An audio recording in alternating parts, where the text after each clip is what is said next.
Hello বন্ধুরা, সবাই কেমন আছে? আশা করি সবাই ভালো আছে, সুস্থ আছে। আমিও ভালো আছি, সুস্থ আছি। তো আজকে একটা অন্যরকম ভিডিও নিয়ে চলে এলাম। তো অন্নপূর্ণা ভাণ্ডারের ফর্ম, যারা এখনও পর্যন্ত ফর্মটি দেখোনি, তো তাদের জন্যই আমি এই ফর্মটি নিয়ে এলাম। তো এখানে ওপরে দেখতে পাচ্ছ লেখা আছে অন্নপূর্ণা যোজনা পরিবারের তথ্য সংগ্রহের ফর্ম। প্রতিটি বিভাগে টিক, চেকবক্স, বিকল্প এবং নির্দেশাবলী, এভাবে ওপরে একটা হেডিং দেওয়া আছে। তো তারপর ক দেওয়া আছে, দেখো পরিবারের পরিচিতি, আর এখানে ইনবক্স দেওয়া আছে। এটা হলো অন্নপূর্ণা ভাণ্ডারের প্রথম পেজ। তারপরে পরিবারের প্রধানের নাম, জন্ম তারিখ, পরিবারের প্রধানের লিঙ্গ, পরিবারের প্রধানের আধার কার্ড, ডিজিটাল রেশন কার্ড, পরিবারের আইডি যদি থাকে, তারপরে পরিবারের সদস্য সংখ্যা, ঠিকানা, যোগাযোগ নম্বর, নাম, জন্ম তারিখ, পরিবারের প্রধানের সঙ্গে সম্পর্ক, এভাবে পরিবারের প্রধানের সদস্য নাম্বার 1, সদস্য নাম্বার 2। এটা হচ্ছে প্রথম পেজটা। তো সেকেন্ড পেজ, এখানে দেখো দেওয়া আছে আধার নাম্বার, পরিবারের প্রধানের সঙ্গে সম্পর্ক, এটা 3 নাম্বার, 4 নাম্বার সদস্য, 5 নাম্বার সদস্য, এইভাবে সদস্যগুলো দেওয়া আছে।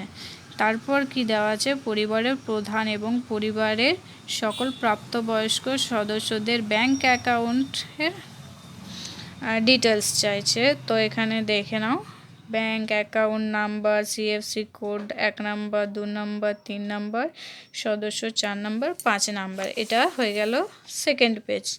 এবার থার্ড পেজে কি রয়েছে, তো চলো দেখে নাও। এখানে তারপর আছে এপিক, HOF এবং সকল প্রাপ্তবয়স্ক সদস্যদের ভোটার তালিকায় অংশ নম্বর।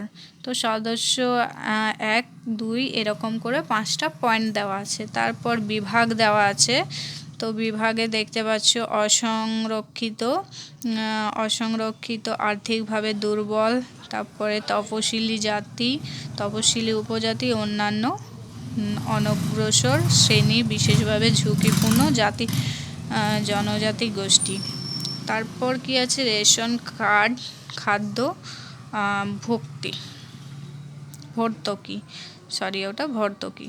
তারপর আপনার কি ডিজিটাল রেশন কার্ড আছে, এগুলো হ্যাঁ কি না। তারপর যদি হ্যাঁ হয় তবে কার্ডের ধরন উল্লেখ করবেন। এখানে কার্ডের যে ধরনগুলো আছে সেগুলো উল্লেখ করতে বলেছে। পরিবারটি রেশন দোকান থেকে মাসিক রেশন তুলেছে কিনা, সেটা হ্যাঁ কি না এরকম লিখতে হবে। তারপর সম্পদ দিতে হবে, বাড়ির ধরন, বাড়িতে কি 3 বা তার বেশি পাকা বাড়ি আছে, সেটা এখানে হ্যাঁ কি না দিতে হবে। তারপরে পারিবারিক জমির মালিকানা, সেটাও হ্যাঁ কি না দিতে হবে। তারপর এই দিকটা দেখতে পাচ্ছ, এগুলো সব ফিল আপ করতে হবে। এটা হয়ে গেল 3 নাম্বার পেজ। এবার 4 নাম্বার পেজে কি আছে, পরিবারের সকল সদস্যদের মোট জমির পরিমাণ, সেটা দিতে হবে। এখানে প্রত্যেকটা ফর্ম দেখো ভালোভাবে দেখিয়ে দিচ্ছি। রেজিস্ট্রেশন নথি, সর্বশেষ আরও জমির নথি, সমস্ত কিছু দিতে হবে। ভালোভাবে ফর্মটা পড়ে নিও তোমরা। যানবাহন, আপনি পরিবারের কোনো সদস্য কি বাণিজ্যিক মোটর চালিত 4 চাকা গাড়ি আছে কিনা, সেসব সম্পর্কে তোমাকে এখানে দিতে হবে। তারপর দিয়েছে পরিবার ভিত্তিক সদস্যদের স্বাস্থ্য বিমার এই যে এগুলো সমস্ত কিছু দেখো ফিল আপ করতে হবে। তারপরে নাম্বার পয়েন্ট, আয় পেশা কি, সেটা কোনো সদস্য কি আয়কর বা পেশাগত কর প্রদান করেন, সেটা হ্যাঁ কি না দিতে হবে। পরিবারের সদস্যর প্যান কার্ড যদি থাকে তো দিতে হবে। এটা চলে গেল তাহলে 4 নাম্বার পেজ। 5 নাম্বার পেজে কি আছে দেখো, কর্মসংস্থানের ধরন। তো কর্মসংস্থানের ধরনটা তোমরা 1 নাম্বার, 2 নাম্বার এগুলো সমস্ত কিছু ফিল আপ করতে হবে। এটা চলে গেল 5 নাম্বার পেজ। আর 6 নাম্বার পেজে 6 নম্বর পেজেও একই আছে, সদস্য সংখ্যাগুলো দিয়ে তাদের কাজগুলো দিতে হবে। তারপর কি আছে, পরিবারের শিক্ষিত প্রাপ্তবয়স্ক সদস্যদের সংখ্যা এবং পরিবারের অশিক্ষিত প্রাপ্তবয়স্কদের সংখ্যা, এখানে সমস্ত কিছু দিতে হবে। এইটা চলে গেল তোমার 6 নম্বর পেজ। এবার 7 নম্বর পেজে কি আছে, কোনো সদস্য কি কোনো সাংবিধানিক পদ, মন্ত্রী, সাংসদ, বিধায়ক, পৌরস্থানীয় সংস্থা এবং পঞ্চায়েত সংস্থার প্রাক্তন বর্তমান ধারক, সেটা এখানে বলতে হবে। কোনো সদস্য কি সরকারি পেনশনভোগী, সরকারি পেনশন পায় কিনা সেটা হ্যাঁ কি না এখানে দিতে হবে। কোনো সদস্য কি জিএসটির অধীনে নিবন্ধিত আছেন সেটা দিতে হবে। পরিবারের মোট বার্ষিক আয় দিতে হবে। অন্যান্য পরিচয় নথি দিতে হবে। সিএ এর আবেদন এর বর্তমান অবস্থা যদি থাকে তো সেটা দিতে হবে। সমস্তটি দিতে হবে। এটা চলে গেল হচ্ছে 7 নাম্বার পেজ। তো চলো এবার 8 নাম্বার পেজে যাই। 8 নাম্বার পেজে আছে অন্যান্য কিষাণ ক্রেডিট কার্ড, কিষাণ ক্রেডিট কার্ড এ আর ডি, শিল্পী ক্রেডিট কার্ড, মৎস্যজীবী ক্রেডিট কার্ড, শিক্ষার্থী ক্রেডিট কার্ড ইত্যাদি। এটা সম্পর্কে বায়োডাটা দিতে হবে। দেখতে পাচ্ছ এগুলো সদস্য 1, সদস্য 2 এরকম করে করে প্রত্যেকটা নিতে হবে। তারপর কি দেওয়া আছে, যদি SIR 2026 এর নাম বাদ পড়ে থাকে তবে মামলাটিতে ট্রাইব্যুনালে বিচারাধীন কিনা সেটা দিতে হবে। তো এটা চলে গেলাম হচ্ছে আমরা 8 নাম্বার পেজে। এবার 9 নাম্বার পেজে কি আছে, 9 নাম্বার পেজে ওগুলোই পূরণ করার পর নিচে দেওয়া আছে সামাজিক মর্যাদা এবং নির্ভরশীল ব্যক্তি, বিদ্যালয়ের অধ্যয়নরত পরিবারের সকল শিশুর বিবরণ দিতে হবে। ঠিক আছে, সকল শিশুর বিবরণগুলো দিতে হবে এখানে।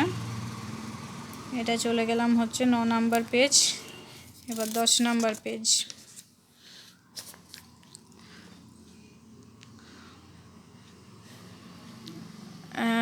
টিকাকরণের শিশুদের টিকাকরণের বর্তমান অবস্থাটা কি সেটা সম্পর্কে বিবরণ দিতে হবে। সরকারি প্রকল্পের আওতায় সুবিধা, আপনি কি কোনো সরকারি প্রকল্পের সুবিধা ডিবিটির মাধ্যমে পেয়েছেন সেটা সম্পর্কে জানাতে হবে।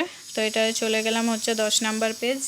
এবার 11 নাম্বার পেজে কি আছে ভালো একটু দেখে নাও।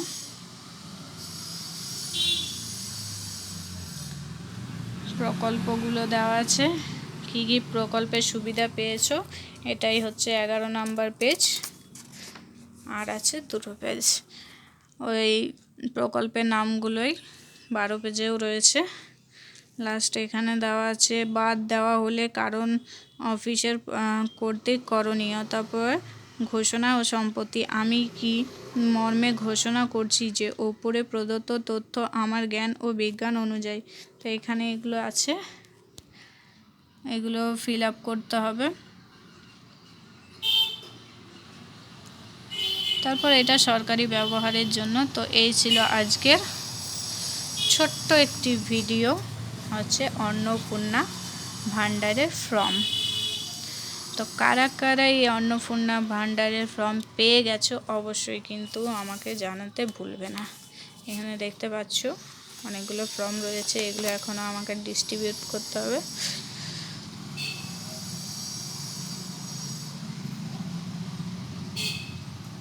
তো আজকের মতো এইটুকু, টাটা বাই বাই। সবাই ভালো থেকো, সুস্থ থেকো এবং ভিডিওটি ভালো লাগলে অবশ্যই লাইক, কমেন্ট, শেয়ার করতে ভুলবেন না।